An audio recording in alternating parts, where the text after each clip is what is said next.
Et yo l'équipe, ça fait quelques vidéos que je vous parle de webtoons et manhwa coréens comme d'animés et de mangas japonais. Mais saviez-vous qu'il existait également des animés chinois? Et j'entends par animés chinois des animés produits par des studios chinois par exemple, car il faut savoir qu'aujourd'hui beaucoup d'animateurs sont en freelance, et bougent donc d'un studio à un autre, et ce travail n'est pas réservé qu'aux japonais. D'ailleurs c'est pourquoi dans vos openings et endings on voit notamment les noms des animateurs et il n'est pas rare d'y voir des noms de coréens comme chinois, de plus en plus. Mais justement ce ne sont pas ces animés là dont je vais vous parler aujourd'hui puisque malgré tout les studios restent japonais. Vous allez voir, les animés chinois que je vais vous présenter aujourd'hui ont tous quelque chose de spécial et original. Donc c'est parti. Hitori no Shita. Pour commencer, cet animé, aussi bien dans l'animation, le staff ou même l'esprit, est entièrement chinois, puisqu'il est originellement adapté d'un manhwa qui est donc une forme de BD chinoise. Donc déjà le support d'origine n'est pas japonais. Comme quoi, même si récemment ce sont surtout des manhwas coréens qui sont adaptés en animé notamment par Crunchyroll avec les webtoons Originals, on a aussi des adaptations de manhwa qui sont juste moins mises en avant et sur lesquelles d'ailleurs on devrait un peu plus se pencher je pense. Dites-moi d'ailleurs en commentaire si un top manhwa chinois vous intéresserait car j'en ai lu quelques-uns et franchement il y a du très lourd. Cet animé de 3 saisons est divisé en 3 parties distinctes du coup. Chaque saison a été animée par des studios différents, ce qui fait qu'on assiste à un réel glow-up au fil des saisons.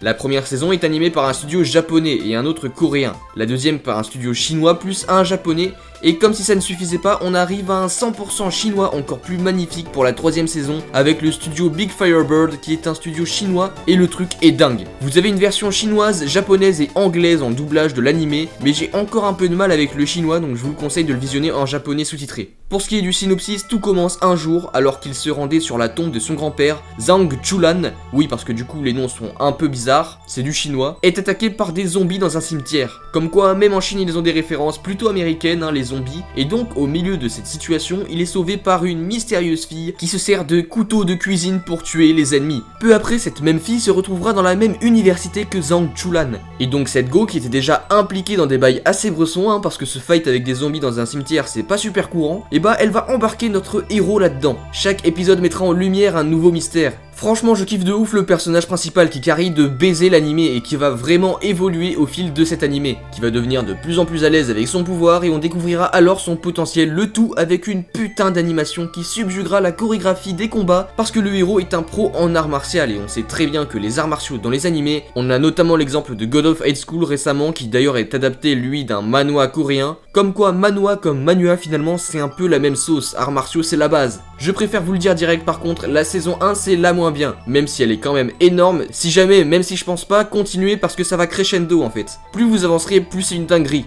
Vraiment c'est pas juste parce que c'est chinois que je vous en parle, franchement allez voir cet animé très clairement. Fog Hill of Five Elements.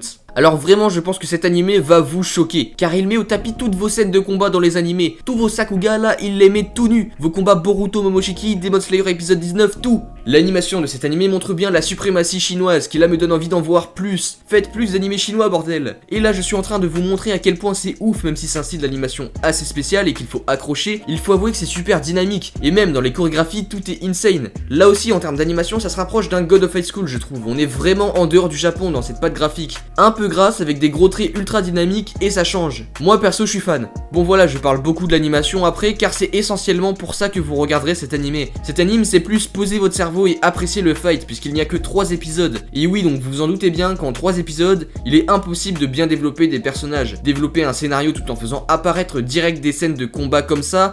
Mais de toute façon c'est un projet non abouti qui aura certainement une suite plus tard, mais moi je vois cet animé un peu comme un tacle de la Chine au Japon en mode vous avez vu, regardez nous aussi on peut faire du sale. Et ça nous prouve qu'il y a beaucoup de potentiel à exploiter là-bas. J'ai hâte de voir plus d'animés chinois. Sinon pour ce qui est de l'histoire, il y en a quand même une Donc une légende raconte qu'il y a longtemps, les monstres pouvaient donner la capacité à certains élus de maîtriser les 5 éléments. Mais pour cela, il faut traverser les dangereuses montagnes brumeuses. Nous suivons donc les aventures d'un de ces élus. Et sur 3 épisodes seulement pour le moment, mais c'est cool. Et surtout, il y a un autre point qui m'a impressionné cette fois. J'ai trouvé le doublage chinois vraiment stylé sur cet animé et je n'ai pas du tout galéré à apprécier écouter du chinois. C'était bien badass. 你擅自开启神盾，走失了我麒麟儿，势必造成妖界大乱。寻我儿回来，便还你其人。全速！